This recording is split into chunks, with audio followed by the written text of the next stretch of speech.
السلام عليكم ورحمة الله وبركاته. إن الحمد لله نحمده ونستعينه ونستغفره ونعوذ بالله من شرور أنفسنا وسيئات أعمالنا. من يهدي الله فلا مضل له ومن يضلله فلا هادي له، وأشهد أن لا إله إلا الله وحده لا شريك له، وأشهد أن محمدا عبده ورسوله. أما بعد، فأعوذ بالله من الشيطان الرجيم. شهد الله أنه لا إله إلا هو والملائكة وأولو العلم قائما بالقسط لا إله إلا هو العزيز الحكيم.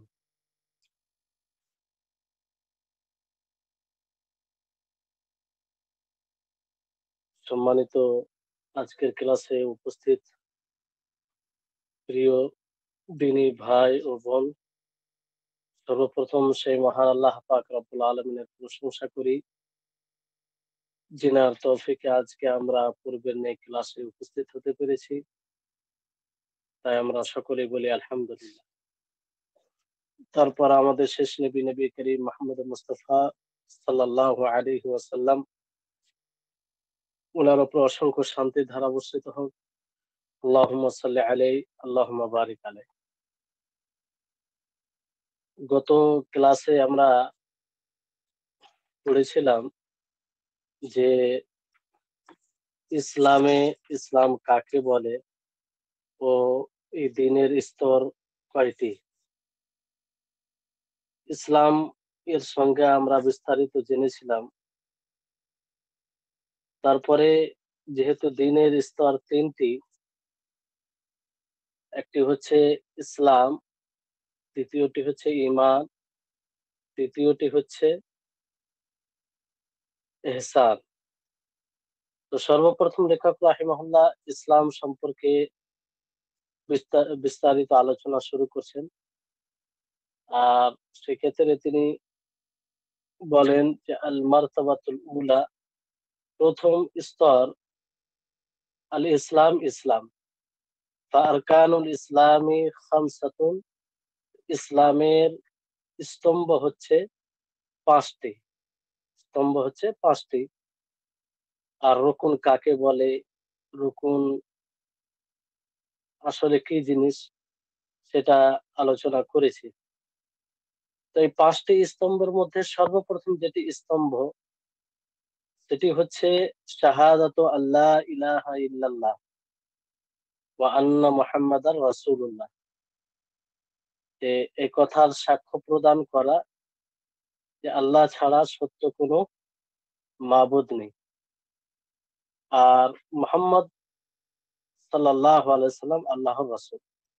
এটি প্রথম স্তম্ভ। ইনশাআল্লাহ এটা নিয়ে আজকে ক্লাস হবে, আর এটা বিস্তারিত ভাবে আমাদের সকলকে জানা উচিত, কারণ বিষয়টি অতি গুরুত্বপূর্ণ। আমরা ইনশাআল্লাহ বুঝতে পারবো ক্লাসের মাধ্যমে।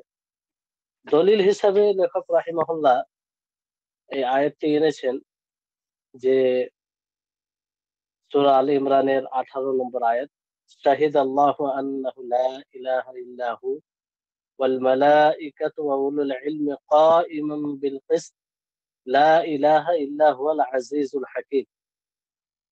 যে আল্লাহ তাবারক ওয়া তাআলা নিজেই সাক্ষ্য প্রদান করেন, সাক্ষী দেন যে তিনি ছাড়া সত্য কোনো মাবুদ নেই, এবং ফেরেশতাগণও সাক্ষী দেন, উলুল ইলম জ্ঞানীরাও সাক্ষী দেন, অর্থাৎ প্রকৃত কোরআন হাদিসের যারা জ্ঞানী উলামায়ে কেরাম, কাইমান বিল কিসত, ইনসাফের সাথে যারা প্রতিষ্ঠিত, লা ইলাহা ইল্লা হুয়াল আজিজুল হাকীম, তিনি ছাড়া সত্য কোনো মাবুদ নেই, তিনি গালিব থাকেন, তিনি হাকিম প্রজ্ঞাময়, ও তিনি পরাক্রমশালী। তাহলে এই আয়াতে আল্লাহ তাবারক ওয়া তাআলা নিজেই সাক্ষী দিয়েছেন যে তিনি ছাড়া সত্য কোনো মাবুদ নেই। তো এই সাক্ষী দেওয়াটা খুবই গুরুত্বপূর্ণ, আর সবচেয়ে বড় কথা কিংবা সবচেয়ে সুন্দর এটা কথা যে আল্লাহ ছাড়া সত্য কোনো মাবুদ নেই।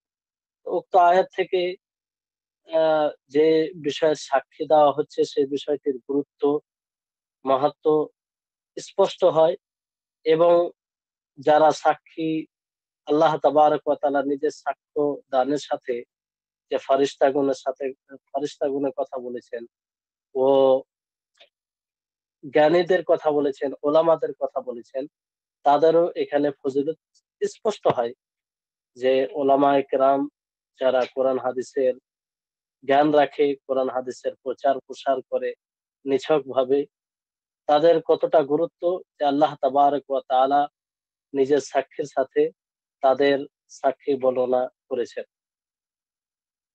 তো যে যে বিষয়ে এখানে সাক্ষী দেওয়া হয়েছে সেটা সবচেয়ে বড় কথা।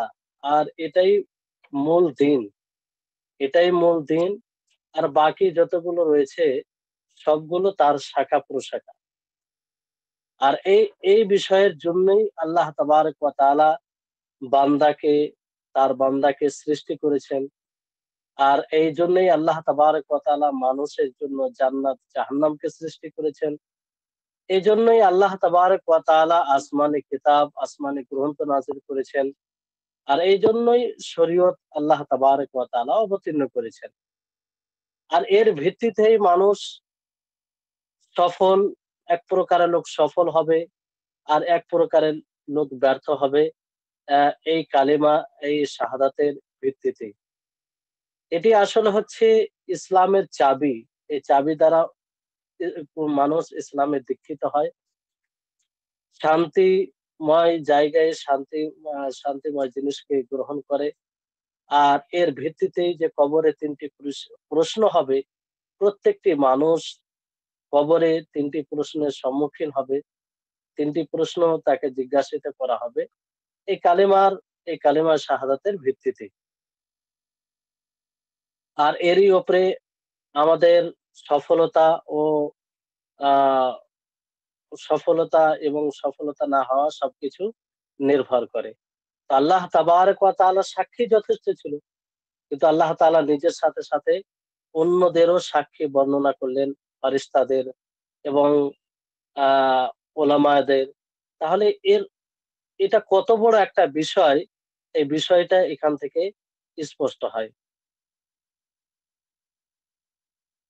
সম্মানিত পাঠক, আমাদেরকে এই অর্থ কালেমা কালেমা শাহাদাতের অর্থ ভালোভাবে জানতে হবে, বুঝতে হবে। কারণ এটাই হচ্ছে মূল ইসলাম। আর এই কালেমাকে বুঝলে আমরা সঠিক ইসলামকে বুঝতে পারবো, সঠিক ইসলামের ধারণা আমাদের মধ্যে আসবে। তো শাহাদাত দেওয়া, আশহাদু, এখানে আসলে শাহাদাত দেওয়ার অর্থ কি? শাহাদাত দেওয়া, সাক্ষী দেওয়ার অর্থ হচ্ছে যে কোনো জিনিসের জ্ঞান সহ সাক্ষী দেওয়া। মানে অর্থাৎ এইভাবে বলতে পারে যে আমি জিহবা দ্বারা উচ্চারিত করছি যে বিষয়ে আমি জানি ও তার উপরে বিশ্বাস করি, তার উপরে বিশ্বাস করি। তো এই শাহাদাতে সাক্ষী প্রদানে মূলত তিনটি জিনিস থাকবে।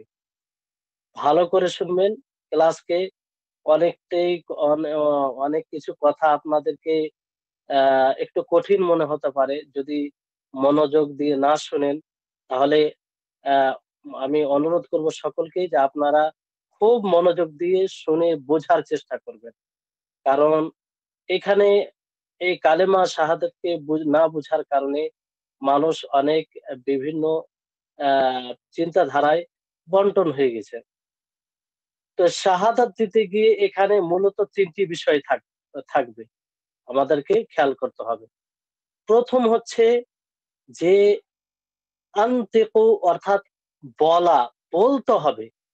শুধু যদি আপনি অন্তরে ধারণা রাখেন, আকীদা রাখেন যে আল্লাহ ছাড়া কোনো সত্য মাবুদ নেই, আর আপনি না বলেন, তাহলে পুরোপুরি ভাবে লা ইলাহা ইল্লাল্লাহ কে বাস্তবায়ন করা হবে না। আর শাহাদাত এটা সাক্ষ্য প্রদান করা হবে না। এতে সকল ওলামাদের সম্মতি রয়েছে। অর্থাৎ মনের ধারণার সাথে সাথে, আকীদার সাথে সাথে সাথে আমাদেরকে জিহবা দ্বারা উচ্চারণ করতে হবে।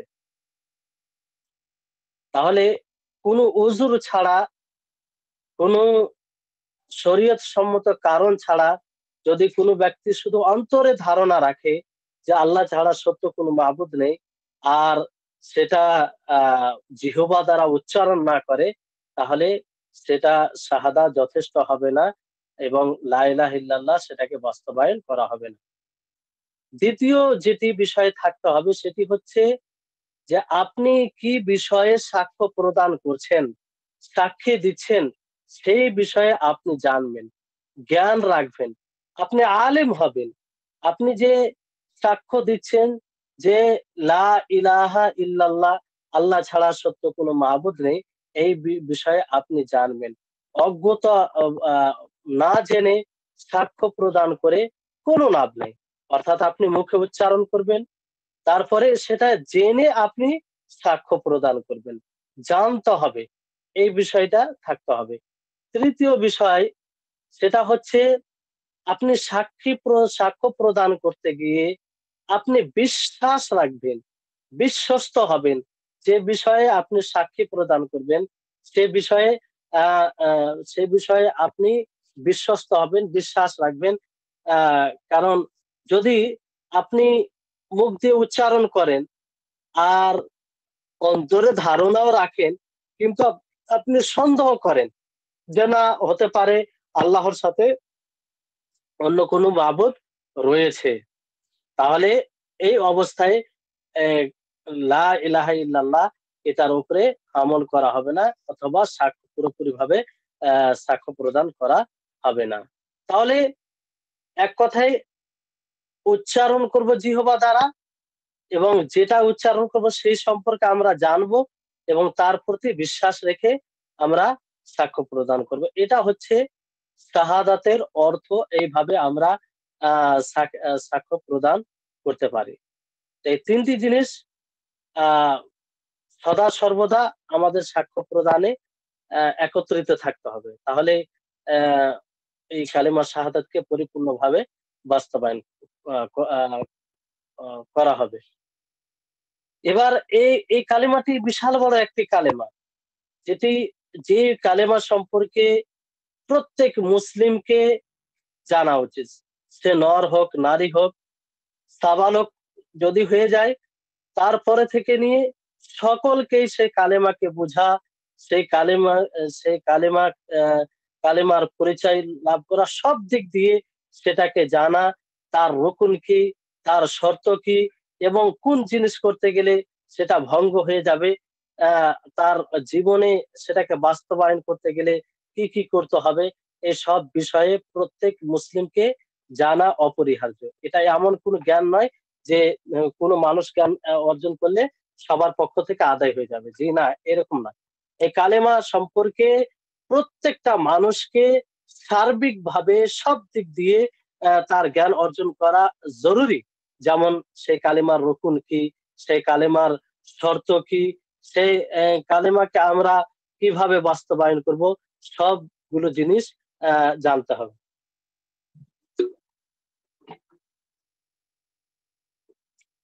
এবার আসুন যে এই কালেমা কে সঠিক বুঝ কি, সঠিক অর্থ কি, এটা আমাদেরকে জানতে হবে। কারণ এই কালেমার সঠিক অর্থ না থাকার কারণে বিভিন্ন ফিরকা, বিভিন্ন পথভ্রষ্ট দল আহ আবির্ভাব হয়েছে এই কালেমার ভিত্তিতে। এই কালেমার সঠিক বুঝ না আসার কারণে বিভিন্ন দলে, বিভিন্ন পথভ্রষ্ট দলের আবির্ভাব ঘটেছে। তো এই কালেমাকে বুঝতে গিয়ে আমাদের কালেমাকে দুই রকম ভাবে বুঝতে হবে।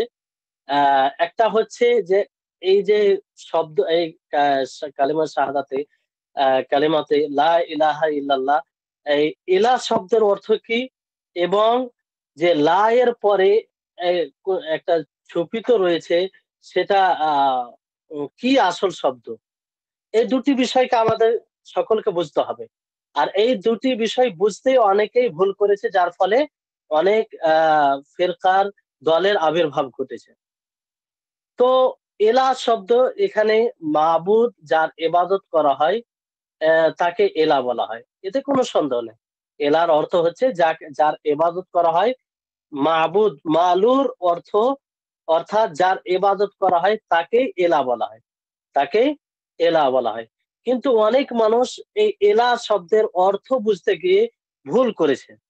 যেমন অনেক মানুষ বলেছে যে এখানে এলা শব্দ অর্থ অর্থ হচ্ছে যে কাদিরুন আলা আলাল ইখতিরা, মানে আবিষ্কারের উপরে যিনি শক্তিশালী তাকে এলা বলা হয়।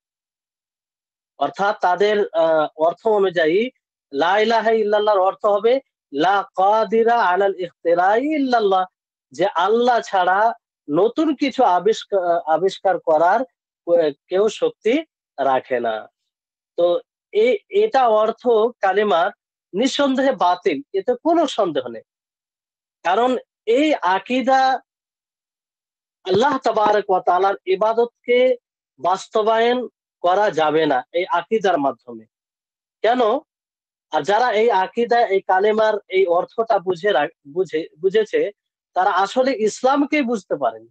তারা পুরোপুরি কালেমাকে বুঝতে পারেনি, কালেমাকে বাস্তবায়ন করতে পারেনি। কারণ এই আকীদা যে অর্থটা তারা করে, আবু জেহেল ও আবু লাহাব, আবু জাহেল ও আবু লাহাব যারা ইসলামের শত্রু ছিল, তারাও তো এই আকীদা পোষণ করত যে আবিষ্কার সৃষ্টি স্রষ্টাকে আল্লাহ তাবারক ওয়া তাআলা, যিনি যার কোনো অস্তিত্ব ছিল না সেটাকে অস্তিত্ব যদি নিয়ে এসে থাকে, তাহলে সে মহান আল্লাহ তাবারক ওয়া তাআলা। কারণ কোরআনে বিভিন্ন জায়গায় বলা হয়েছে ওয়ালা ইন সাআলতাহুম মান খালাকাহুম লা ইয়াকুলুন্নাল্লাহ, যে যদি আপনি তাদেরকে জিজ্ঞাসা করেন যে তাদেরকে কে সৃষ্টি করেছে, তো তারা বলবে লা ইয়াকুলুন্নাল্লাহ, যে অবশ্যই আল্লাহ তাবারক ওয়া তাআলা তাদেরকে সৃষ্টি করেছেন। তাকিদ ভাবে তারা উত্তর দিবে। তারপরে আরো এইভাবে বলা হয়েছে যে ওয়ালা ইন সাআলতাহুম মান খালাকাস সামাওয়াতি ওয়াল আরদা লা ইয়াকুলুন্নাল্লাহ, যে যদি আপনি তাদেরকে জিজ্ঞাসা করেন যে আসমান ও জমিন এই ভূমণ্ডল ও আসমান ও জমিনকে কে সৃষ্টি করেছে, তারা আবশ্যিকভাবে বলবে যে আল্লাহ তাবারক ওয়া তাআলা সৃষ্টি করেছে। তাহলে এই আকীদা তো তারা পোষণ করত, কিন্তু তারা তো মুওয়াহিদ মুসলিম হতে পারেনি। তাহলে এই অর্থটা কি করে সঠিক হতে পারে? তারপরে কিছু লোক এই এলার শব্দ এটা নাই যে আহ, যে মুস্তাগনি আম্বা সেওয়া, যে সমস্ত কিছু থেকে মুখাপেক্ষীহীন, কারো কোনো প্রয়োজন নেই। হ্যাঁ, আর যার যার সকলে যার প্রয়োজন রয়েছে তাকে এলা বলা হয়, এই অর্থ করেছে। অর্থাৎ তাদের অর্থ অনুযায়ী লা ইলাহা ইল্লাল্লাহর অর্থ কি হবে? লা মুস্তাগনা আম্মা সিওয়াহু ওয়ালা মুফতাকিরান ইলাইহি কুল্লামা আদাহু ইল্লাল্লাহ, যে আহ কোনো মুকাফিক্ষিহীন নেই তিনি ছাড়া, এবং তিনি ছাড়া যা যতগুলো আছে সবাই তার মুখাপেক্ষী। তাহলে এটাও পূর্বের অর্থের মতো, এটাও বাতিল, এটাও বাতিল, এই অর্থ সঠিক নয়। কারণ মুশরিকরা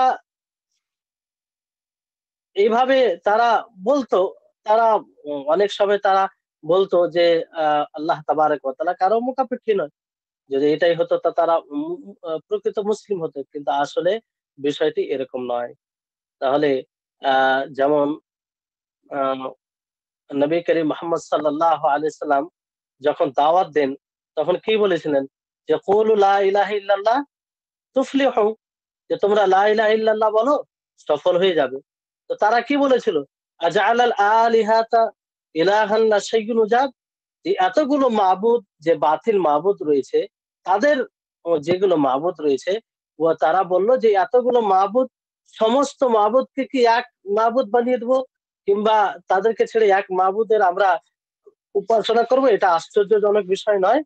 তাহলে লা ইলাহা ইল্লাল্লাহ থেকে তারা যেহেতু তারা যে অর্থটা করে যে আল্লাহ তাআলা কারো মুখাপেক্ষী নন, তাহলে এটার উত্তর তো এইভাবে দিত না।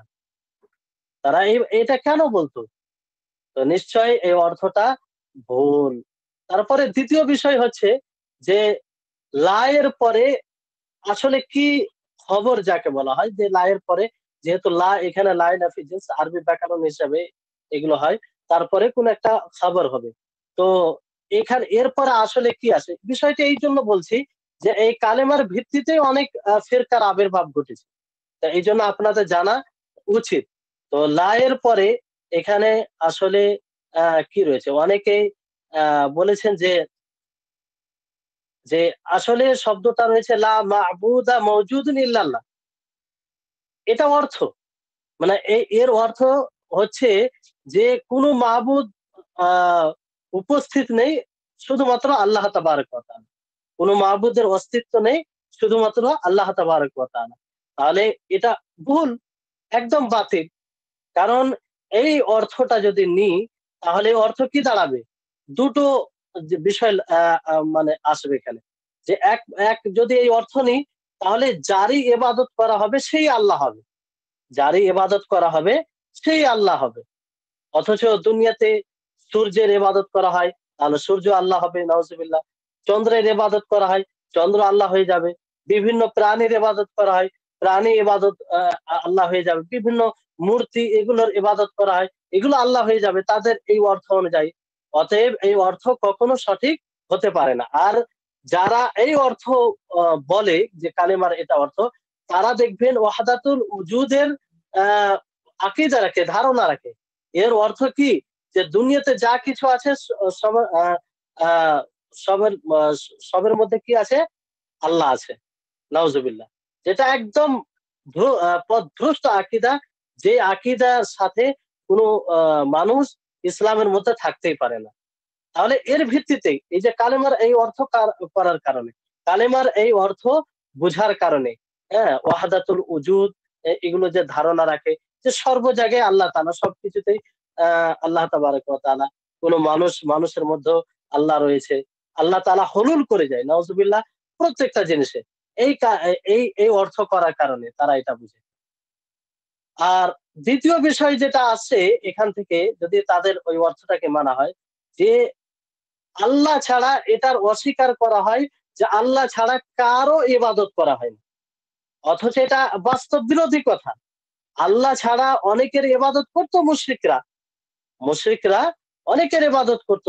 তাদের কথা অনুযায়ী যে আল্লাহরই ইবাদত করা হয়, আল্লাহ ছাড়া কারো ইবাদত করা হয় না। তাদের অর্থ কি হবে, যে এমন কোন মাবুদ উপস্থিত অস্তিত্বে নেই যার ইবাদত করা হয় আল্লাহ ছাড়া। তো অথচ আল্লাহ ছাড়া অনেক মাবুদ রয়েছে, যেগুলো বাতিল মাবুদ, যেগুলো আসলে মাবুদের ইবাদতের উপযুক্ত নয়। তো তাদের তো ইবাদত করে, মানুষ তাদের ইবাদত করে। এই জন্য আল্লাহ তাবারক ওয়া তাআলা কোরআনে মুশরিকরা যখন বলে, এই ওটা নকল করেছেন, যে আজআলাল আলিহাতা ইলাহা ওয়াহিদা, যে এতগুলো মাবুদকে কি একটাই মাবুদ বানিয়ে দেবো, অর্থাৎ যেগুলো বাতিল মাবুদ আছে সেগুলোকে ছেড়ে এক মাবুদের দিকে চলে আসবো, আর এক আল্লাহর দিকে। তাহলে আলিহা শব্দ ব্যবহার হয়েছে, এলা শব্দ ব্যবহার হয়েছে, আল্লাহ ছাড়া অন্য কারোর জন্য মুশরিকরা এলা শব্দ ব্যবহার করেছে। কিন্তু তাদের কথা অনুযায়ী যে আল্লাহ ছাড়া কারো ইবাদত করা হয় না দুনিয়াতে। কিন্তু দুনিয়াতে মানুষ আল্লাহকে ছেড়ে অনেকের ইবাদত করে, যদিও সেটা বাতিল হয়, যদিও সেটা বাতিল হয়। তাহলে এখানে বিষয়টা হচ্ছে যে সঠিকটা কি, সঠিকটা হচ্ছে যে এখানে খবর হবে বেহাক। কি হবে, বেহাক, অর্থাৎ লা মা'বুদা বিহাক্কিন ইল্লাল্লাহ, অথবা লা মা'বুদা হাক্কুন ইল্লাল্লাহ, যে আল্লাহ ছাড়া সত্য কোনো মাবুদ নেই, আল্লাহ ছাড়া সত্য কোনো মাবুদ নেই। তাহলে কোনো ব্যক্তি যদি এই কালেমার অর্থ করে থাকে লা ইলাহা ইল্লাল্লাহ, আল্লাহ ছাড়া কোনো মাবুদ নেই, তাহলে এই অর্থটা কি ভুল হবে, একদম ভুল হবে। কারণ আল্লাহ তাবারক ওয়া তাআলা নিজেই বলেছেন যে তোমরা আমাকে ছেড়ে অন্য এলাকে ডাকিও না, অন্য এলাকে ডাকিও না। এলা আল্লাহ নিজের শব্দ ব্যবহার করেছেন, বহু আয়াতে রয়েছে যেগুলোতে দেয়। তো যারা এই অর্থ করে যে লা ইলাহা ইল্লাল্লাহ, আল্লাহ ছাড়া মাবুদ নেই, তারা ভুল অর্থ করে। যেমন দেখবেন কিছু আছে আমাদের মাঝে যারা আহ কালেমার প্রকাশ্যভাবে অর্থ করে যে আল্লাহ ছাড়া কোনো মাবুদ নেই, আল্লাহ ছাড়া কোনো মাবুদ নেই। তাহলে আল্লাহ ছাড়া কোনো মাবুদ নেই, এটা অর্থ তো আল্লাহর কথা বিরোধী হয়ে যাবে। কারণ আল্লাহ তাবারক ওয়া তাআলা অন্য আয়াতে ইলাহ শব্দ ব্যবহার করেছেন যে তোমরা আমাকে ছেড়ে অন্য ইলার কেন ইবাদত করো, কেন ডাকো। বিষয়টা হচ্ছে যে আল্লাহ ছাড়া অন্য কোন এলা আছে মানুষের নিকটে, কিন্তু সেটা বাতিল। সেটা কি? বাতিল। এই জন্য কালেমার অর্থ কি করতে হবে? লা ইলাহা ইল্লাল্লাহ, অর্থাৎ লা মা'বুদা হাক্কুন ইল্লাল্লাহ, যে আল্লাহ ছাড়া সত্য কোনো মাবুদ নেই, আল্লাহ ছাড়া সত্য কোনো মাবুদ নেই। এবং আল্লাহ ছাড়া যেগুলো মাবুদ রয়েছে সেগুলো বাতিল, সেগুলো বাতিল। এর দলিল কি? আল্লাহ তাবারক ওয়া তাআলা বলেন, আল্লাহ নিজেকে ছেড়েও অন্য কারোর জন্য এলা ব্যবহার করেছেন। যেমন কোন আয়াতে বলেছেন যে সেদিন তোমাদের এলা কাজে আসবে না, তোমাদের মাবুদ কাজে আসবে না। তো আল্লাহ তাআলা তো নিজেই বলছেন। তো আল্লাহ ছাড়া যতগুলো মাবুদ রয়েছে সেগুলো বাতিল। তার দলিল হচ্ছে যে যালিকা বিআন্নাল্লাহা হুয়াল হাক্কু ওয়া আন্না মা ইয়াদউনা মিন দুনিহি হুয়াল বাতিল। সূরা হজের ৬২ নম্বর আয়াত, যে আহ, আল্লাহ তিনি হচ্ছেন সত্য, তিনি হচ্ছেন সত্য, এবং তিনাকে ছেড়ে অন্য কাউকে যে তারা ডাকে, তাদের কাছে দোয়া করে, প্রার্থনা করে, তারা হচ্ছে বাতিল। তারা কি? বাতিল। যালিকা বিআন্নাল্লাহা হুয়াল হাক্কু ওয়া আন্না মা ইয়াদউনা মিন দুনিহি হুয়াল বাতিল। এটাই সূরা হজে আয়াত ৬২ নম্বর ও সূরা লোকমানে ৩০ নম্বর আয়াতে রয়েছে। তাহলে এখান থেকে স্পষ্ট আমাদের নিকটে যে লা ইলাহার অর্থ কি। লা ইলাহার অর্থ হচ্ছে যে লা মা'বুদা বিহাক্কিন ইল্লাল্লাহ, যে আল্লাহ ছাড়া সত্য কোনো মাবুদ নেই। অর্থাৎ আল্লাহকে ছেড়ে যতগুলো মাবুদ রয়েছে সমস্ত মাবুদ থেকে সম্পর্ক বিচ্ছিন্ন করতে হবে এবং একমাত্র আল্লাহ তাবারক ওয়া তাআলার জন্যই ইবাদত করতে হবে। যেটার ব্যাখ্যা আমরা ইব্রাহিম আলাইহিস সালাম যখন বলেছিলেন নিজের পিতাকে, নিজের কওমকে কি বলেছেন? ওয়াইদ ক্বালা ইব্রাহিমু লিআবিহি ওয়া কওমিহি ইন্নানি বারাউম মিম্মা তা'বুদুন ইল্লাল্লাযী ফাতারানি ফাইন্নাহু সায়াহদিন। যে যখন স্মরণ করো, যখন ইব্রাহিম আলাইহিস সালাম নিজের পিতাকে, নিজের জাতিকে, নিজের কওমকে কি বললো? ইন্নানি বারাউম মিম্মা তা'বুদুন, যে আমি সম্পর্ক বিচ্ছিন্ন করছি তাদের থেকে যাদের তোমরা ইবাদত করো। কিন্তু সেই সত্তা যিনি আমাকে সৃষ্টি করেছেন তিনি আমাকে হেদায়েতের পথ দেখাবেন। তাহলে এখানে দেখেন যে প্রথমে প্রথমে কি করা হলো, যে আহ বাতিল যেগুলো মাবুদ, যাদের ইবাদত করা হতো, তাদের থেকে সম্পর্ক বিচ্ছিন্নতার ঘোষণা করলেন ইব্রাহিম আলাইহিস সালাম। তারপরে প্রকৃত যে এলাহ, প্রকৃত যে মাবুদ, যিনি স্রষ্টা, তার কথা বললেন যে আহ, তার সাথে আমার সম্পর্ক থাকবে। তাহলে আশা করি আপনারা বুঝতে পেরেছেন। তো এখানে এই কালিমার অর্থ আরো অনেকে এইভাবে করে যে লা ইলাহা ইল্লাল্লাহ, লা হাকিমা ইল্লাল্লাহ। যেমন দেখবেন আমাদের সমাজে কিছু গিরোহ, কিছু তানজিম আছে, যেমন প্রায় জামাতে ইসলামীরা, তারা এই কালিমার অর্থ এইভাবে করে থাকে যে লা হাকিমা ইল্লাল্লাহ। একদম ভুল অর্থ, ভুল ব্যাখ্যা। হ্যাঁ, হাকিম এটা তার অংশ একটা হতে পারে, কিন্তু পুরোপুরি সম্পূর্ণভাবে এটার অর্থ করা যাবে না। হ্যাঁ, কারণ যদি এটাই অর্থ হতো, তো যখন নবী করিম মুহাম্মদ সাল্লাল্লাহু আলাইহি সাল্লাম তাদেরকে এক আল্লাহর ইবাদতের দিকে আহ্বান করলেন, তাদেরকে বললেন কুলু লা ইলাহা ইল্লাল্লাহ তুফলিহুন, যে তোমরা লা ইলাহা ইল্লাল্লাহ বলো, সফল হয়ে যাবে। তো তারা কি বলেছিল? তারা বলেছিল যে এতগুলো মাবুদ যাদের আমরা ইবাদত করি, তাদেরকে ছেড়ে এক মাবুদের কাছে কি করে আসতে পারে? এক মাবুদের কি করে ইবাদত করতে পারে? তো যদি লা হাকিমা ইল্লাল্লাহ হতো, তারা এই কথা বলতো না। তারা বলতো যে আমরা শাসক যাদেরকে মেনে মেনে নিয়েছি, তাদেরকে ছেড়ে সেই আল্লাহকে শাসক কি করে মানতে পারে, এই কথা বলতো। তো তাদের উত্তর দেওয়া মানে মুশরিকরাও এটা বুঝেছিল যে লা ইলাহা ইল্লাল্লাহ এর অর্থ হচ্ছে লা মা'বুদা বিহাক্কিন ইল্লাল্লাহ। কিন্তু বর্তমান সময়ে মুসলিমরা, কিছু সংখ্যক মুসলিম, তারা আহ, উম, আহ, তারা সেই লা ইলাহা ইল্লাল্লাহকে লা ইলাহা ইল্লাল্লাহর অর্থকে ভালোভাবে বুঝতে পারেনি, অথচ মুশরিকরা বুঝেছিল, ফলে তারা অস্বীকার করেছিল। তারা অস্বীকার করেছিল যে না, আহ এটা কি করে আমরা বাতিল মাবুদকে ছেড়ে দিতে পারি। তো লা হাকিমা ইল্লাল্লাহ এই অর্থ সঠিক নয়। যারা লা ইলাহা ইল্লাল্লাহ অর্থ এটা করে যে আল্লাহ ছাড়া কোনো মাবুদ নয়, এটাও অর্থ সঠিক নয়। তাহলে এই হচ্ছে বিষয়। এবার যখন যে এই কালেমাকে বুঝার কারণে কতটা ভ্রষ্টতা এবং সঠিক পথ থেকে, সরল পথ থেকে মানুষ বের হয়ে যায়। তাদের মধ্যে দেখবেন যে তারা সবসময় তাদের ফোকাস থাকে যে রাজত্ব কায়েম করতে হবে, রাজত্ব কায়েম করতে হবে।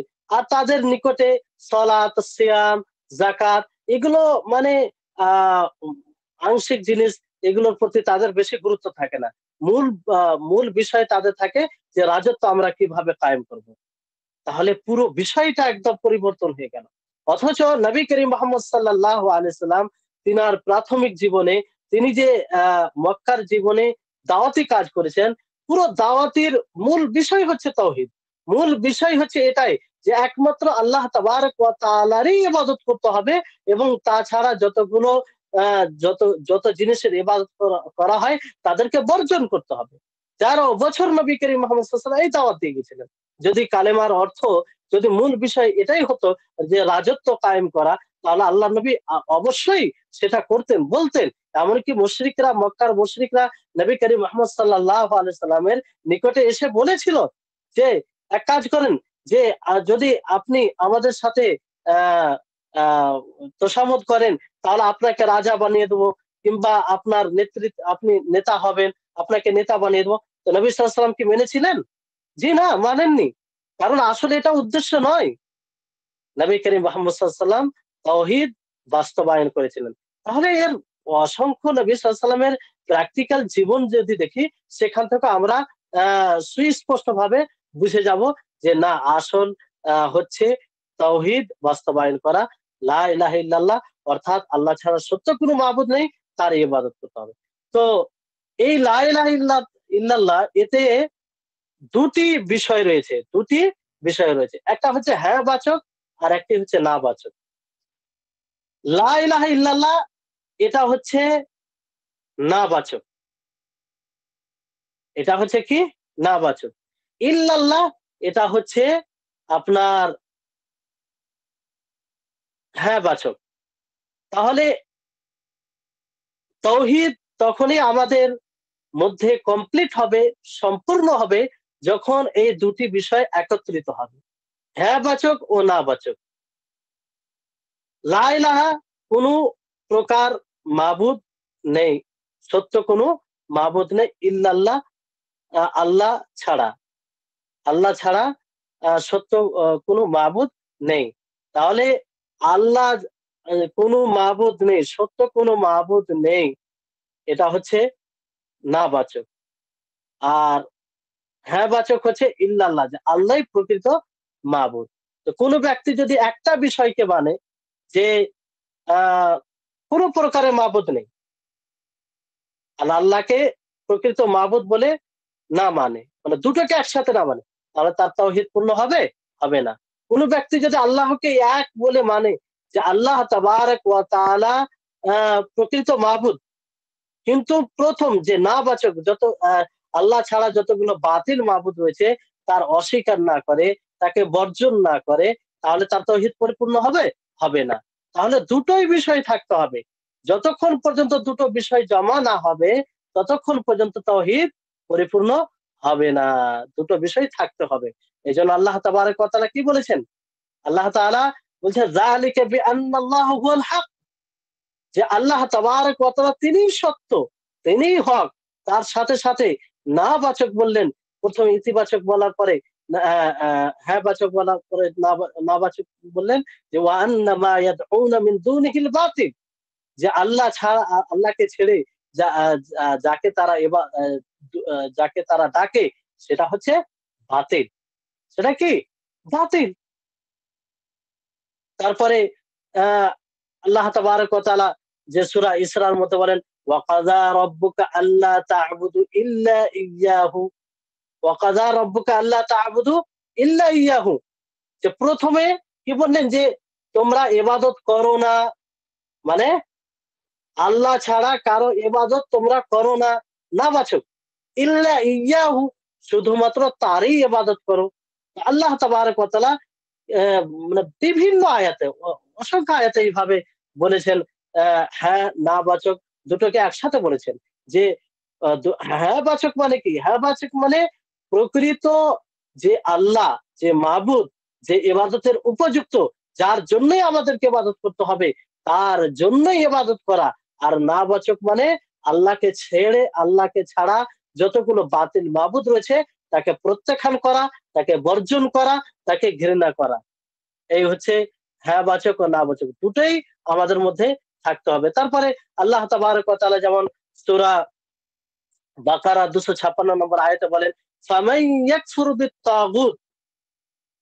তাহলে এখানে সর্বপ্রথম আল্লাহ তাআলা কি বললেন যে যারা তাগুতকে বর্জন করে। তাগুত কাকে বলা হয়? যে আল্লাহকে ছেড়ে যারই যারই ইবাদত করা হয় সেই হচ্ছে তাগুত। সেই হচ্ছে তাগুত। তো তাগুতকে বর্জন করা প্রথম। তাহলে তাগুতকে বর্জন করতে হবে। তারপরে আল্লাহ তাআলা বললেন ওয়া ইউমিন বিল্লাহ। আ দা আ তারপরে তারা সে কি করবে? আল্লাহর উপরে বিশ্বাস স্থাপন করবে। তো এখানেও আল্লাহ তাবারক ওয়া তাআলা দুটো দুটো জিনিসকে জমা করেছেন। এইভাবে বহু আয়াত রয়েছে, বহু আয়াত রয়েছে। আ যে সমস্ত দলিল যদি উপস্থাপন করা হয় তাহলে অনেক সময় আরো ২-১ টা ক্লাসের প্রয়োজন পড়বে। তো এখান থেকে স্পষ্ট যে শুধু একটা জিনিস যদি আমরা পালন করি তাহলে এতে তৌহিদ হবে না। কিন্তু আমাদের মাঝে কিছু মুসলিম রয়েছে যারা যারা এটা বলে, বলে মনে করে যে আল্লাহ ছাড়া কোনো মাবুদ নেই। কিন্তু তারা কি করে? আল্লাহরও ইবাদত করে, তার সাথে, সাথে অন্যর ইবাদত করে। অথবা আল্লাহর সাথে অন্য কাউকে শরিক করে তারা। তো এইভাবে কি তৌহিদকে বাস্তবায়ন করা হবে? তৌহিদকে বাস্তবায়ন করা হবে না, কখনো হবে না। অসংখ্য দলিল রয়েছে। সুন্নাত থেকেও এর দলিল রয়েছে।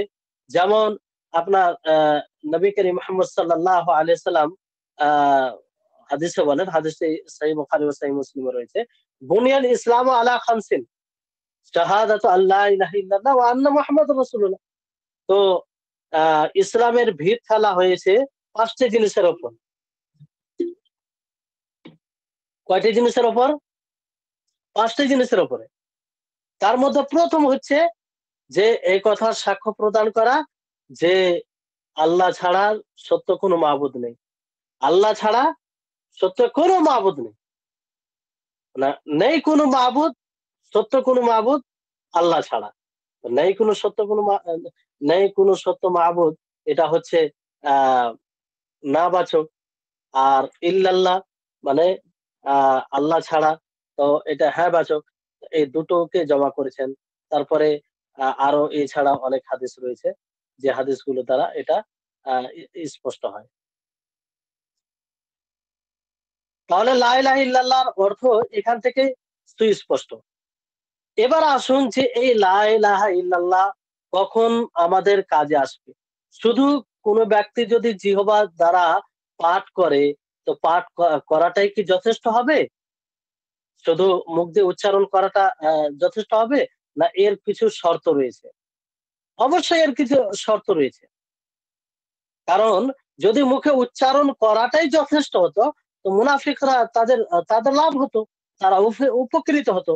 অথচ মুনাফিকিনদের ব্যাপারে আল্লাহ তাবারক ওয়া তাআলা কি বলেন? ইন্নাল মুনাফিকিনা ফি দারকিল আসফালি মিনান নার।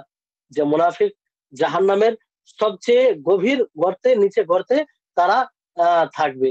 তাহলে তাদের মুখে প্রকাশ্যভাবে মুখে লা ইলাহা ইল্লাল্লাহ উচ্চারণ করা কোনো উপকারে আসবে না। কোনো উপকারে আসবে না। কেন? যে তারা লা ইলাহা ইল্লাল্লাহ যেগুলো শর্ত, সেই শর্তগুলোকে বাস্তবায়ন করেনি। আর শর্ত রয়েছে, তার রুকুন রয়েছে, সেগুলো বাস্তবায়ন করেনি। তো লা ইলাহা ইল্লাল্লাহর শর্ত কি? আ সকলকে জানতে হবে। আর এগুলো ঠোঁটস্থ থাকতে হবে। প্র্যাকটিক্যাল মানে মুখস্থ থাকা শুধু নয়।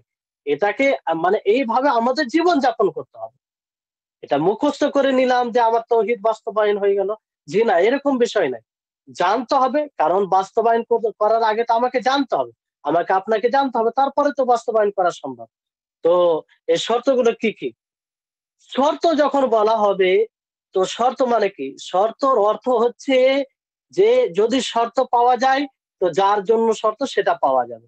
আর যদি শর্ত না পাওয়া যায়, হ্যাঁ, তাহলে আহ তাহলে সেটা যেটা আসল জিনিস, যেটা প্রয়োজন, যে উদ্দেশ্যে করা, সেটা পাওয়া যাবে না। তাহলে যেমন সলাতের জন্য শর্ত, হ্যাঁ, যে সলাতে আপনার করতে গেলে তাহারাত শর্ত, পবিত্রতা অর্জন করে সালাত আদায় করতে হবে। যদি পবিত্রতা অর্জন করে সালাত আদায় না করেন, তার সালাত হবে না। অনুরূপ ভাবে কালেমা লা ইলাহা ইল্লাল্লাহর কিছু শর্ত আছে, আহ, সেগুলো যদি আমরা লক্ষ্য না করি, তাহলে তার সেটাকে বাস্তবায়ন করা হবে না, আর সেই কালেমা কোনো কাজে আসবে না আমাদের। এজন্য অনেকেই হাদিসে বলা হয়েছে যে লা ইলাহা ইল্লাল্লাহ, লা ইলাহা ইল্লাল্লাহ জান্নাতের চাবি কিংবা ইসলামের চাবি। তো ইসলামের চাবি, তো এটা তো যথেষ্ট মুখ দিয়ে উচ্চারণ করলে, কিন্তু তার দাঁত রয়েছে, চাবিতে দাঁত থাকে, ফলে সে দাঁতের মাধ্যমে সেটা তালা খুলে। অনুরূপ ভাবে লা ইলাহা ইল্লাল্লাহ এটা জান্নাতের চাবি অথবা ইসলামের চাবি, কিন্তু এই চাবি তখনই কাজে আসবে যখন আপনি সেই দাঁতগুলো নিয়ে আসবেন, অর্থাৎ তার শর্ত সমূহের উপরে আমল করবেন। তার শর্ত সমূহের উপরে কি করবেন? আমল করবেন। তখনই সেই চাবি দ্বারা আপনার আমার জন্য কি হবে? ইসলামে দীক্ষিত হওয়া অথবা জান্নাতে প্রবেশ করা সম্ভব হবে। তো এই জন্য দেখবেন যে এই কালেমা লা ইলাহা ইল্লাল্লাহ মূলত কয়টি শর্ত আছে? 7টি শর্ত আছে। আপনাদের এই ক্লাসে ইনশাআল্লাহ সেটি বলবো, কারণ এটি গুরুত্বপূর্ণ খুব।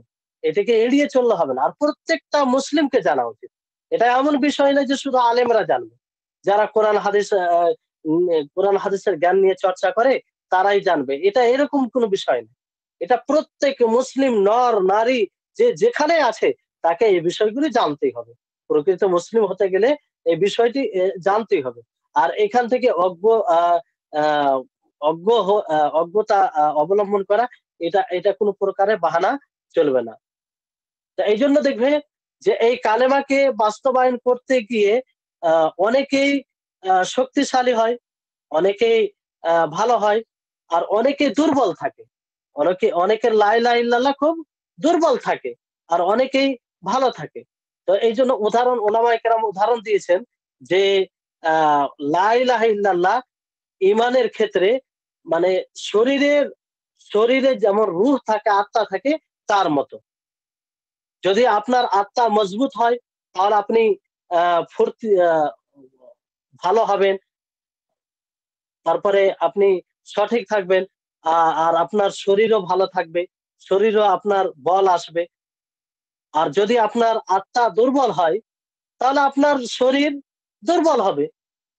আর আত্মা যদি আপনার মারা যায়, আত্মা যদি বের করে না হয় সেই বডি থেকে, তাহলে আপনার বডি কোনো কাজের হবে না। অনুরূপ ভাবে যদি আপনি লা ইলাহা ইল্লাল্লাহর শুধু আত্মা কি, লা ইলাহা ইল্লাল্লাহর আত্মা হচ্ছে তার শর্ত সমূহ, তার শর্ত সমূহের উপরে যদি আমল করেন, তাহলে আপনার লা ইলাহা ইল্লাল্লাহ ঠিক থাকবে। আর যদি আমল না করেন, তাহলে যত দুর্বল ভাবে আমল করবেন, তত আপনার লা ইলাহা ইল্লাল্লাহ দুর্বল হবে। আর যদি একেবারে আমল না করেন, সেই আত্মাবিহীন বডির মতো, যেমন সেই বডি অকেজ হয়, অনুরূপ ভাবে আপনার লা ইলাহা ইল্লাল্লাহ পাঠ করা অকেজ হবে, যদি সেই শর্ত সমূহের উপরে আমল না করা যায়। তাহলে সেই শর্তগুলো কি? আমরা একে একে জানার চেষ্টা করি। এই শর্তগুলো একটি কবিতার মধ্যে কিংবা শেরের মধ্যে জমা করেছেন যে আল ইলমু ওয়াল ইয়াকিনু ওয়াল কাবুলু ওয়াল ইনকিয়াদু ফাদরি মা আকুলু ওয়াস সিদকু ওয়াল ইখলাসু ওয়াল মুহাব্বাতু ওয়াফাকাকাল্লাহু লিমা আহাব্বাহু। তো প্রথম হচ্ছে ইলম, তারপর হচ্ছে বিশ্বাস, ইয়াকিন, তারপরে হচ্ছে কবুল, তারপরে হচ্ছে ইনকিয়াদ, হ্যাঁ, তারপরে সিদক, ইখলাস, ভালোবাসা, ভালোবাসতে হবে। তো এই 7টি শর্ত রয়েছে, এক একটি শর্ত সম্পর্কে আমরা জানবো। প্রথম শর্ত হচ্ছে যে কালিমা লা ইলাহা ইল্লাল্লাহ সম্পর্কে জ্ঞান অর্জন করতে হবে, জ্ঞান থাকতে হবে। শুধু মুখে উচ্চারণ করা এটা যথেষ্ট হবে না। এই জন্য প্রথমে আপনাদেরকে বলেছিলাম যে শাহাদা, সাক্ষী প্রদান করতে গিয়ে 3টি বিষয় আবশ্যিকভাবে থাকতে হবে। সেটা হচ্ছে যে মুখ দিয়ে উচ্চারণ করা, এবং কি উচ্চারণ করছেন সেটা তো আপনি জানবেন। তৃতীয় হচ্ছে বিশ্বাস রাখা, সে সাক্ষী প্রদান করতে গিয়ে, সাক্ষী দিতে গিয়ে। এখানে লা ইলাহা ইল্লাল্লাহ সম্পর্কে জানতে হবে, অর্থাৎ লা ইলাহা ইল্লাল্লাহর অর্থ কি, সঠিক অর্থ কি। কারণ লা ইলাহা ইল্লাল্লাহর সঠিক অর্থ না জানার কারণে আপনারা পূর্বে আলোচনা থেকে বুঝতে পারলেন যে অনেক বিভ্রান্তি দল এর আবির্ভাব ঘটেছে। তো লা ইলাহা ইল্লাল্লাহর সঠিক অর্থ কি এই সম্পর্কে জানতে হবে। এই লা ইলাহা ইল্লাল্লাহ আমাদের কখন কাজে আসবে, আমাদের জন্য উপকৃত কখন হবে হাসরের মাঠে, এটা জানতে হবে। কারণ সকলের যে লা ইলাহা ইল্লাল্লাহ কাজে আসবে তা নয়। তারই কাজে আসবে যে শর্তসমূহ, যে কালেমা লা ইলাহা ইল্লাল্লাহকে জেনে সেটাকে ওই অনুযায়ী বাস্তবায়ন করবে।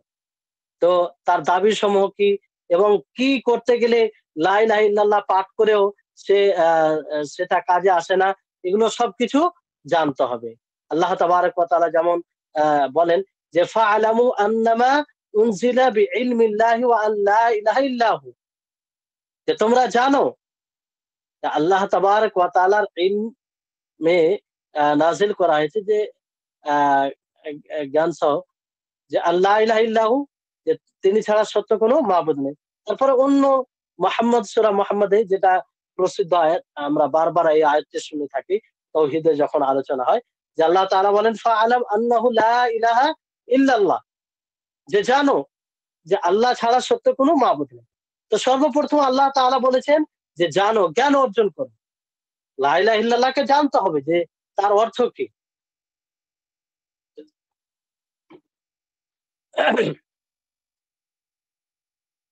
তারপরে আল্লাহ তাবারক ওয়া তাআলা অন্য আয়াতে সূরা যুখরুফের ৮৬ নম্বর আয়াতে বলেন যে ইল্লা মান শাহিদা বিল হাক্কি ওয়া হুম ইয়ালামুন, যে হ্যাঁ, যারা হকের সাথে সাক্ষী দেয় আর জেনে জেনে সাক্ষী দেয়, তাহলে জানতে হবে। না জেনে যদি কেউ লা ইলাহা ইল্লাল্লাহ পাঠ করে, তাহলে সেই লা ইলাহা ইল্লাল্লাহ কোনো কাজে আসবে না। কিন্তু বর্তমান সময়ের মুসলিমদের অবস্থা দেখে বড় দুঃখ হয় যে লা ইলাহা ইল্লাল্লাহ সেটা জানার তো দূরের কথা, সঠিকভাবে উচ্চারণ করতে পারে না। সেই লা ইলাহা ইল্লাল্লাহর অর্থ কি কিছুই বুঝে না। তো তাদের ইসলাম কিভাবে সঠিক হতে পারে? তো এই জন্য কোনো যদি অনারব হয়, আরবি ভাষা না হয়, আর এই জন্য যদি সে এর অর্থ না জানে, তো এই এই কি এই কারণ চলবে? এই বাহানা চলবে না আল্লাহ তাবারক ওয়া তাআলার কাছে। জানতে হবে, জ্ঞান অর্জন করতে হবে। কারণ এটা এমন বিষয় নয় যে জ্ঞান অর্জন করা আ এ সম্ভব নয়। লা ইলাহা ইল্লাল্লাহ এর অর্থ কি? এটা বলতে গেলে আমাদের উপরে কি ওয়াজিব হয়, আবশ্যিক হয়ে যায়, এটা আবশ্যিকভাবে জানতে হবে। এখানে এরকম বাহানা কোনো চলবে না যে আমার ভাষা তো আরবি নয়, এজন্য আমি বুঝি না, জানি না, এ সম্পর্কে আমার জ্ঞান হয়নি। এ এরকম কোনো বাহানা চলবে না। সকলকেই লা ইলাহা ইল্লাল্লাহ সম্পর্কে জ্ঞান অর্জন করতে হবে। তার অর্থ কি, তার দাবিসমূহ কি, তার শর্ত কি, সবকিছু ব্যাপারে জানতে হবে। তাহলে তার লা ইলাহা ইল্লাল্লাহ পাঠ করা আখিরাতে কাজে আসবে। ৩য় শর্ত হচ্ছে যে লা ইলাহা ইল্লাল্লাহর যেটা অর্থ, যেটা আ আ তার ভাব অর্থ, কিংবা তার যেটা অর্থ, সেটাকে বিশ্বাস করতে হবে। কি করতে হবে? বিশ্বাস করতে হবে যে আল্লাহ ছাড়া সত্য কোনো মাবুদ নেই। অন্তর থেকে স্বীকার করে নিতে হবে, বিশ্বাস করতে হবে যে আল্লাহ ছাড়া বাস্তবে কোনো প্রকারের মাবুদ নেই। সত্যিকারে কোনো মাবুদ নেই। মানে একদম পরিপূর্ণভাবে বিশ্বাস করে, যেখানে সন্দেহ কোনো অবকাশ থাকবে না। যদি কোনো ব্যক্তি লা ইলাহা ইল্লাল্লাহ জেনে পাঠ করে, বুঝে পাঠ করে, তারপরে যদি সে সন্দেহ পোষণ করে, তার অন্তরে যদি সন্দেহ থেকে যায়, তাহলে লা ইলাহা ইল্লাল্লাহকে বাস্তবায়ন করা হবে না, এবং এই ধরনের লা ইলাহা ইল্লাল্লাহ কোনো কাজে আসবে না, তার তার কোনো কাজ আসবে না। একদম পরিপূর্ণভাবে আহ বিশ্বাস থাকতে হবে, সেটাকে আহ বিশ্বাস করে নিতে হবে। যেমন আল্লাহ তাবারক ওয়া তাআলা কি বলেন, ইন্নামাল মুমিনুনা আল্লাযীনা আমানু বিল্লাহি ওয়া রাসূলিহি সুম্মা লাম ইয়ারতাবু। যে মুমিন কারা, প্রকৃত মুমিন কারা, এখানে মুমিনের সঙ্গে আল্লাহ তাআলা দিয়েছে যে মুমিন তারা যারা আল্লাহর উপরে এবং তার রাসূলের উপরে বিশ্বাস স্থাপন করেছে, সুম্মা লাম ইয়ারতাবু, এবং তারা সন্দেহ পোষণ করেনি। তো যদি কোনো ব্যক্তি মুখ দিয়ে জেনে বুঝে কালেমা উচ্চারণ করে আর অন্তরে মেনে নেয়, কিন্তু তার সন্দেহ থেকে যায় যে না, হতে পারে আল্লাহ ছাড়া আরো নাউজুবিল্লাহ অন্য কোনো মাবুদ আছে, তাহলে এই এই এই- এই ধরনের লা ইলাহা ইল্লাল্লাহ কোনো কাজে আসবে না। এই জন্য নবী করিম মুহাম্মদ সাল্লাল্লাহু আলাইহি ওয়াসাল্লাম কি বলেন, সহিহ মুসলিম হাদিসটি রয়েছে, মান ক্বালা লা ইলাহা ইল্লাল্লাহ মুস্তায়কিনান বিহা কলবুহু দাখালাল জান্নাহ। যে ব্যক্তি লা ইলাহা ইল্লাল্লাহ পাঠ করবে, বিশ্বাস করে, তার অন্তর, তার হৃদয় তার উপরে বিশ্বস্ত হবে, বিশ্বাস করে, তাহলে সে জান্নাতে যাবে। তাহলে এখানে কি, নবী করিম মুহাম্মদ সাল্লাল্লাহু আলাইহি ওয়াসাল্লাম শর্ত যে তার উপরে বিশ্বস্ত হবে তার অন্তর, বিশ্বাস রেখে। তারপরে তৃতীয় শর্ত হচ্ছে যে ইখলাস। ইখলাসের সাথে এই লা ইলাহা ইল্লাল্লাহ, ইখলাস থেকে এখানে উদ্দেশ্যটা কি? এখানে কি উদ্দেশ্য এটা কি আল্লাহ আহ তারই ইবাদত করতে হবে, তার সাথে কাউকে শরীক করা যাবে না? ইখলাস, এটাই ইখলাস, এখানে উদ্দেশ্য নয়। এখানে লা ইলাহা ইল্লাল্লাহ ইখলাসের সাথে পড়তে হবে। মানে এর উদ্দেশ্য হচ্ছে যে, যেটা শর্ত সমূহের মধ্যে লা ইলাহা ইল্লাল্লাহর, যে এখানে একটা বিশেষ ইখলাসের ব্যাপারে বলা হচ্ছে যে যখন কোনো বান্দা এই লা ইলাহা ইল্লাল্লাহ পাঠ করবে, তো একমাত্র আল্লাহ তাবারক ওয়া তাআলাকে সন্তুষ্ট করার উদ্দেশ্যে পাঠ করবে, আল্লাহ তাবারক ওয়া তাআলার সন্তুষ্টি লাভের উদ্দেশ্যে পাঠ করবে। এর মধ্যে কোনো উদ্দেশ্য থাকবে না। যেমন ধরুন অনেকেই হয়তো নিজেকে মুসলিম প্রকাশ করার জন্য বলে ফেলে, আসলে সে মুসলিম নয়, তাহলে এই লা ইলাহা ইল্লাল্লাহ কাজে আসবে? আসবে না। যেমন ধরুন যে নবী সাল্লাল্লাহু আলাইহি ওয়াসাল্লামের জামানায় অনেক যুদ্ধ হয়েছে। তো যুদ্ধ হওয়ার ক্ষেত্রে কোনো মানুষ যদি লা ইলাহা ইল্লাল্লাহ মুখে উচ্চারণ করে, তাহলে হয়তো বাহ্যিক দিক দিয়ে দুনিয়ার হুকুম অনুযায়ী তাকে ছেড়ে দেওয়া হবে। কিন্তু সে যদি নিজেকে বাঁচানোর জন্য লা ইলাহা ইল্লাল্লাহ পাঠ করে, তাহলে এই লা ইলাহা ইল্লাল্লাহ তার আখিরাতে কোনো কাজে আসবে না। আখিরাতে কোনো কাজে আসবে না।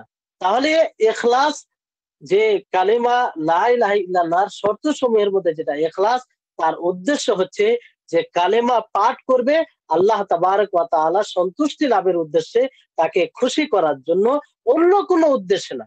অন্য কোনো উদ্দেশ্যে যদি পাঠ করে, তাহলে সেটা কোনো কাজে আসবে না। যেমন কোনো মুসলিমকে যদি কোনো ব্যক্তি খুশ করার জন্য, আনন্দ করার জন্য পাঠ করে, তাহলে এই লা ইলাহা ইল্লাল্লাহ কাজে আসবে?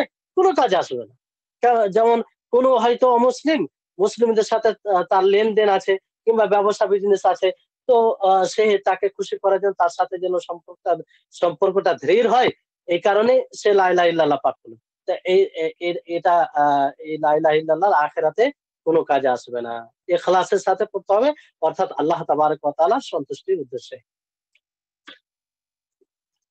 এ দলিল যেমন নবী করিম মুহাম্মদ সাল্লাল্লাহু আলাইহি ওয়াসাল্লাম বলেন, فإن الله حرم على النار من قال لا إله إلا الله يبتغي بذلك وجه الله। যে আল্লাহ তাবারক ওয়া তাআলা হারাম করে দিয়েছেন জাহান্নামে, জাহান্নাম, জাহান্নামকে হারাম করে দিয়েছেন তাকে, তার জন্য যে লা ইলাহা ইল্লাল্লাহ আল্লাহর সন্তুষ্টি লাভের উদ্দেশ্যে পাঠ করে। আল্লাহর সন্তুষ্টি, অর্থাৎ সে জাহান্নামে যাবে না। ইখলাসের সাথে যে লা ইলাহা ইল্লাল্লাহ পাঠ করে থাকবে, কোনো প্রকারের রিয়া, কোনো প্রকারের মানুষকে দেখানো, এরকম কোনো উদ্দেশ্য থাকবে না। চতুর্থ শর্ত হচ্ছে যে সত্য বলে মেনে নিতে হবে। আর সত্য বলে নেবেন, অর্থাৎ আপনি এই কালেমা, আপনি প্রথমে আপনি যেটা জিহবা দ্বারা উচ্চারণ করবে, সেটা সেটাকে যেন আপনার অন্তর মেনে নেয়, এবং আহ আহ, সেটা যেন সত্য হয়। আপনি বাস্তবে যে যেটা জিহবা দ্বারা উচ্চারণ করছেন, যেটা অন্তর থেকে মেনে নিয়েছেন, আপনি স্বীকার করছেন, তো সেটা যেন সত্য হয়, সেটা সত্য হয়। কারণ আহ আহ, নেফাক, যাদের মধ্যে নেফাক রয়েছে তারা সত্য হয় না, তারা মুখ দিয়ে উচ্চারণ করে, আর অন্তর দিয়ে স্বীকার করে কি না করে এটা তো আল্লাহ তাবারক ওয়া তাআলা জানেন, মানুষ তো বুঝতে পারবে না। তো তার সত্যায়ন সে বাস্তবে যে অন্তর থেকে মেনেছে কি মানেনি, সেটা তার বাহ্যিক দিক দিয়ে দেখা যাবে।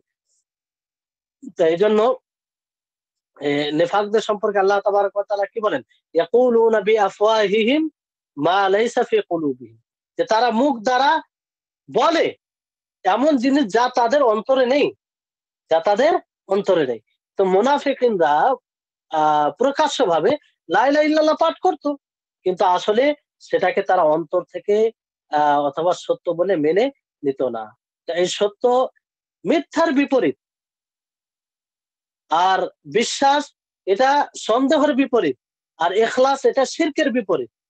পূর্বে যে পূর্বে আমরা শর্ত কি জানলাম, যে বিশ্বাস করতে হবে, তার মানে সন্দেহ থাকা যাবে না। ইখলাসের সাথে করতে হবে, তার মানে শিরক করা অন্য কারোর জন্য করা যাবে না। হ্যাঁ, আর সত্য সত্য সত্য সত্য বলে মেনে নিতে হবে, তার মানে কোনো মিথ্যার আশ্রয় নেওয়া যাবে না।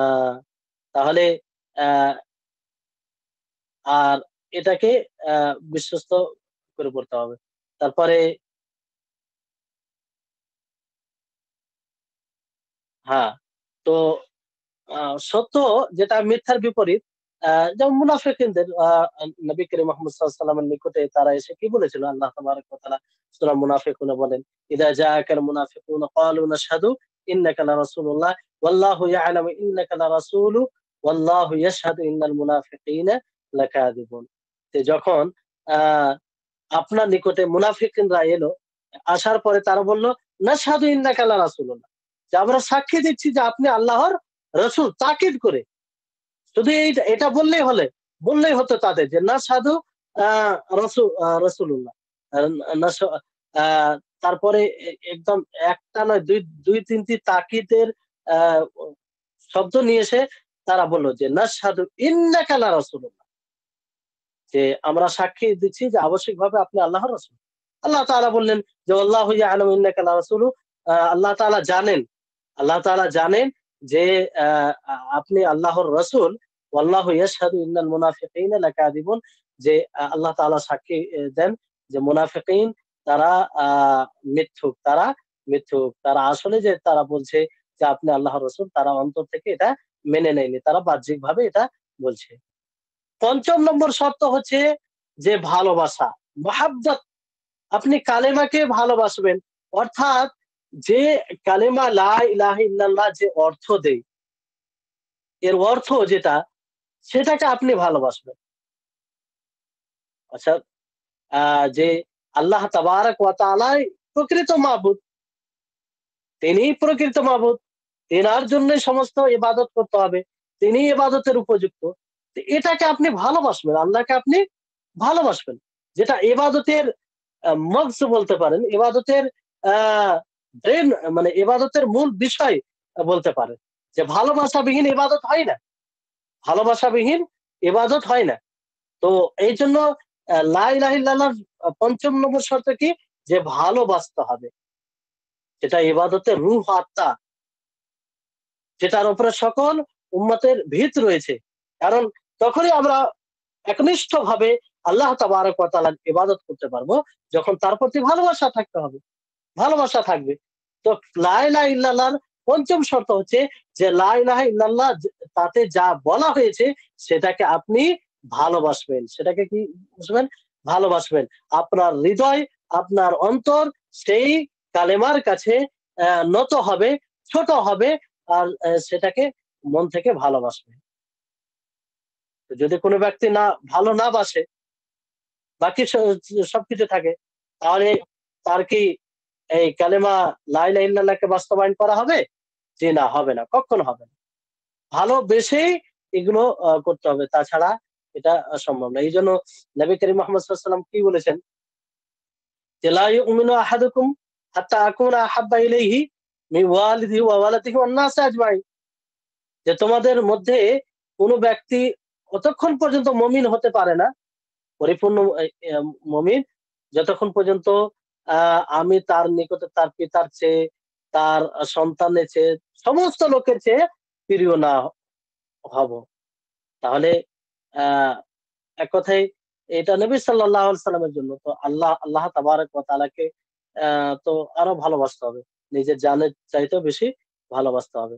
তো যাই হোক, এই কালেমার শর্ত যেটা হচ্ছে যে ভালো বাসতে হবে। আর এই ভালোবাসা বলতে আল্লাহ তাবারক ওয়া তাআলাকে ভালোবাসা, ও আল্লাহ তাবারক ওয়া তাআলা যা নাজিল করেছেন, নবী করিম মুহাম্মদ সাল্লাল্লাহু আলাইহি ওয়াসাল্লাম যা শরীয়ত নিয়ে এসেছেন, সেটাকে ভালোবাসা। সেটাকে কি? ভালোবাসা। তার মধ্যে কোনো একটি জিনিসের যদি কেউ আহ ঘৃণা করে, শরীয়তের কোনো অংশকে, তাহলে এই কালেমাকে বাস্তবায়ন করা হবে না। যেমন ধরুন যে আহ মিসওয়াক। মিসওয়াক একটি ভালো জিনিস, সুন্নাহ। নবী করিম মুহাম্মদ সাল্লাল্লাহু আলাইহি ওয়াসাল্লাম মিসওয়াক করতেন। এবার যদি কোনো ব্যক্তি ঘৃণা করে এই মিসওয়াককে এই কারণে যে নবী সাল্লাল্লাহু আলাইহি ওয়াসাল্লাম করতেন, তাহলে কি সে এই কালেমাকে বাস্তবায়ন করা হবে তার দ্বারা? হবে না। ভালোবাসতে হবে। কালেমার শর্ত হচ্ছে যে সেই কালেমাকে ভালোবাসা, সে কালেমা যা রয়েছে, যা অর্থ রয়েছে সেটাকে ভালোবাসা, মানে পুরো শরীয়তকেই ভালোবাসা। কোনো একটা অংশকে যদি ঘৃণা করে কেউ, তাহলে আহ আহ সে এই কালেমাকে বাস্তবায়ন করা থেকে আহ স- স- সক্ষম সক্ষম করতে, এই কালেমাকে বাস্তবায়ন করতে সে সক্ষম হবে না। অনুরূপ ভাবে যেমন ধরুন দাড়ি ছাড়া, এক ব্যক্তি আছে যে দাড়ি কেটে নেয়, দাড়ি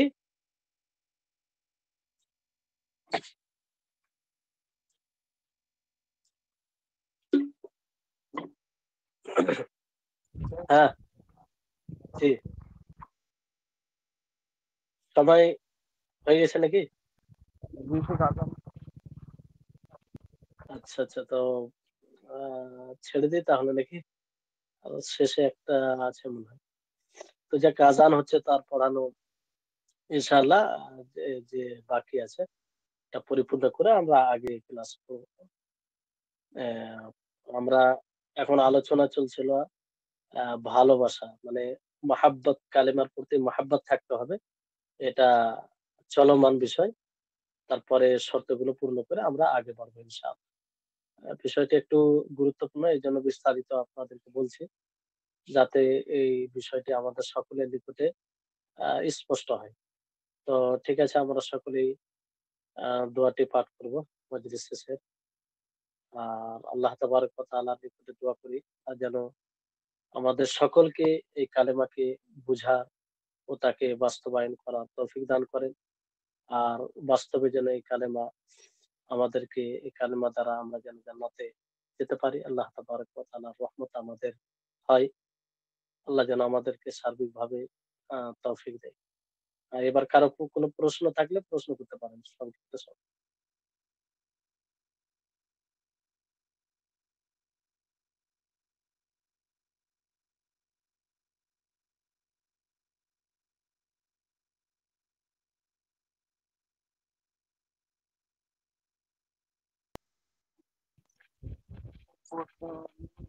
মোটামুটি হয়ে গেছে আর কি।